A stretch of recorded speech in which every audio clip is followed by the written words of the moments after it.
Up next, we'll look at the question of Canadian quarterbacks. Now, he is good, but are they getting a fair chance? Or maybe they're simply not good enough like Russ Jackson was. More on that after this.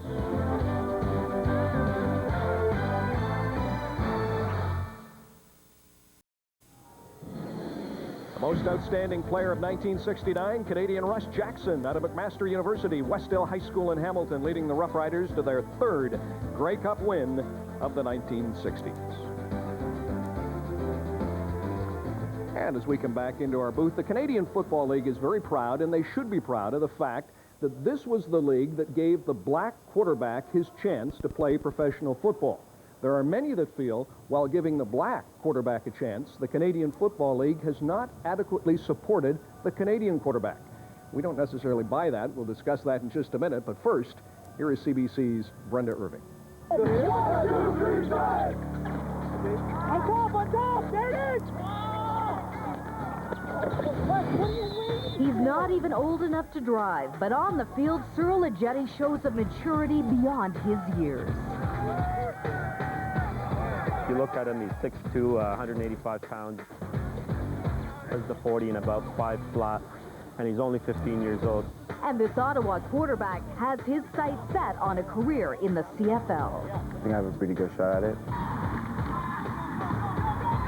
Just have to keep working hard and believe in myself. I think I can make it.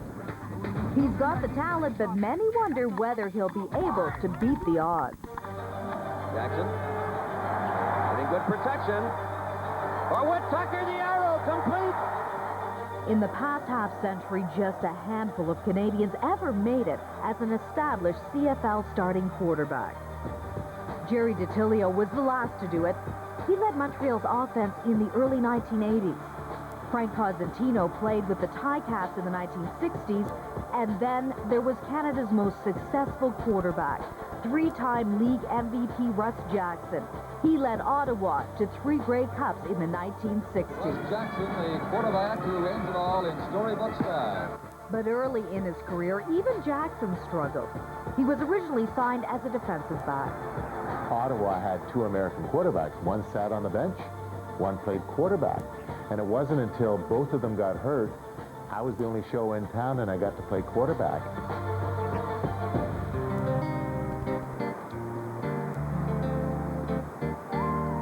Tommy Dennison is a 2-time Heck Crichton winner as Canada's most outstanding university player.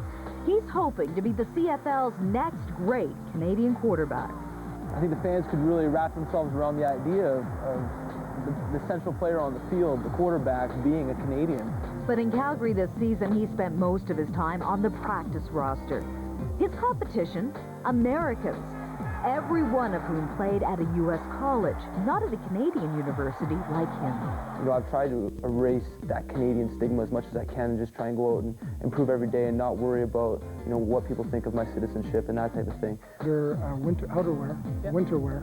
Jerry DiTilio is long retired and now works in the clothing business in Calgary. He still believes the league's mainly American coaches are biased against Canadians. Canadian quarterbacks have to shine right away. If they don't, they're not going to give them any chance to, you know, to groom them. The Americans they will, but the Canadians they won't. Why that is, I don't know. That's the big question.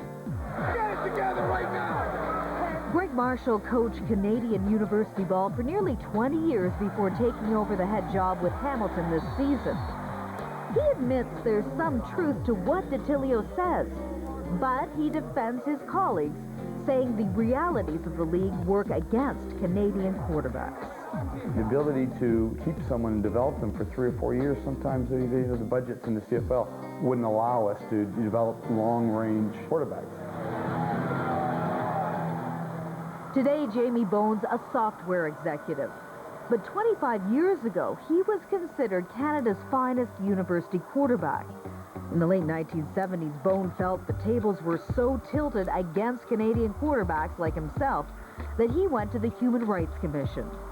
I think that once I challenged the Canadian Football League, I realized that I would probably never play again in Canada as long as I lived. He argued Canadian quarterbacks are being discriminated against because of the league's designated import rule, which encouraged teams to carry 2 import or American quarterbacks. He still feels that's why the Ticats released him. As long as the designated import rule is in effect, neither Jamie nor any other Canadian quarterback will probably ever play in the CFL. So that being said, I challenged that rule, and Hamilton and we went to court, and they basically ruled in favor of me, saying that yes, that rule was discriminatory. The rules have changed since then, but Tommy Dennison says the problem remains. If this league is serious about having Canadian quarterbacks, which I don't know that it is, it would have to change the ratio. We gotta get the press going. If you dress a Canadian quarterback, you still have to dress 19 more Canadians, so now you have to dress 20. There's no benefit in place for a team that wants to develop a Canadian, and until there is, it's going to be a very difficult time for Canadian quarterbacks. One suggestion up for debate is creating a roster spot specifically for Canadian QBs. I thought a good idea would be to make the third quarterback a Canadian position, and that forces the issue. So will it take another 25 years to develop a Canadian starter? I do think it will happen at some point in time, but it might take, as opposed to 20 years, maybe if we offered some incentive, it might take only 7 to 10 years. The interest has to come from the fans. It has to come from the young Canadians. I do believe that we will, again, have a Russ Jackson. We need that special athlete, and when that happens, it will open the opportunities up for a lot more Canadian quarterbacks. All right, let me make this distinction. With the black quarterbacks, it was prejudice in the United States. Bernie Custis was the first in Hamilton, and with the Ticats, there were more than enough good black quarterbacks. I got to ask the question, all these people complaining about the lack of Canadian quarterbacks, maybe there are not enough good Canadian quarterbacks. If you want to have one in each team, are there 9 capable of playing right now? Well, Brian, it's not that there may be 9 or the depth. The question is whether or not there's any, and whether or not they're given a shot outside of any kind of prejudice. Is there an equal playing field? I was kind of disappointed to hear, well, we don't have the finances to be able to develop a quarterback for 3 to 4 years. What about guys like Corey Ledbetter, Nealon Green, Marcus Brady, Michael Bishop? These guys all take time to groom, and they happen to be American. Are Canadians getting the same opportunities? They are good athletes that need to turn into good football players. They need time to do that. I'll tell you, there's an inherent problem in this whole process, though, is that these Canadian kids, and most of them, like yourself, Greg and Sean, aren't starting football maybe till you hit high school. So you've missed a lot of time. In the U.S., they start at 6, 7 years old. The other thing is, and Coach Lancaster said this to me, he says, hey, no one's ready to take a chance on these Canadian quarterbacks because he's going to have to be way up here in talent compared to these other guys because we're going to get so much pressure from the media and from the fans to play this kid. And I'll tell you right now, the coaches are never going to do it, and that's a problem. Okay, I'm not generally a fan of legislating equality, but I look at it like this. As a Canadian player, I wouldn't have gotten a chance to play in this league probably if there wasn't a Canadian rule. And you talk about not starting playing until, I was in grade 11. Well, heck, I beat the stuffing out of a lot of those guys who started playing when they were 6 years old. So I don't buy that just because you've been playing longer that makes you a better athlete or more capable. I feel that if we make the third spot a Canadian quarterback, then that gives a legitimate shot. It's a chicken or an egg situation.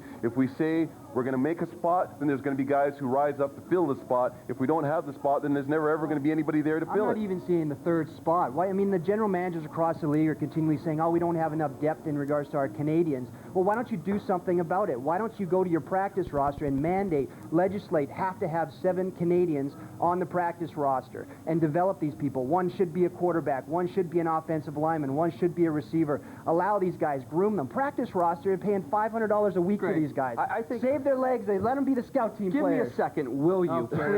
I think there's no question among all of us who have played that we think there's a prejudice. Don't look at me, all of us. I'm saying all 3 of us over here that there's a prejudice in the Canadian Football League against that Canadian content, be it quarterback or other positions. Heck, I played with a guy, Giulio Caravata, that only got a chance at quarterback because he was a field goal kicker and a punter and backed up Lou Pasaglia. And he developed great. We got a coach that came up in 1995 from the States, didn't know a thing about Canadian football. He says, hey, this Caravata kid, he's my number 2 quarterback. All the other coaches says, hold up. He's Canadian. He went to SFU. We can't have this guy on our roster. So there is prejudice, you think, as an American? No question. No question. What do you do? We got a couple of seconds. Each of you, what's the solution, Sean? All right, like I said, I feel you need to establish a distinct spot, either for a certain number of Canadians, as Greg said, or for a specific Canadian third-string quarterback. Well, I don't think you go with third-string quarterback because there's a lot of teams that actually had to go to the third-string quarterback because of injuries.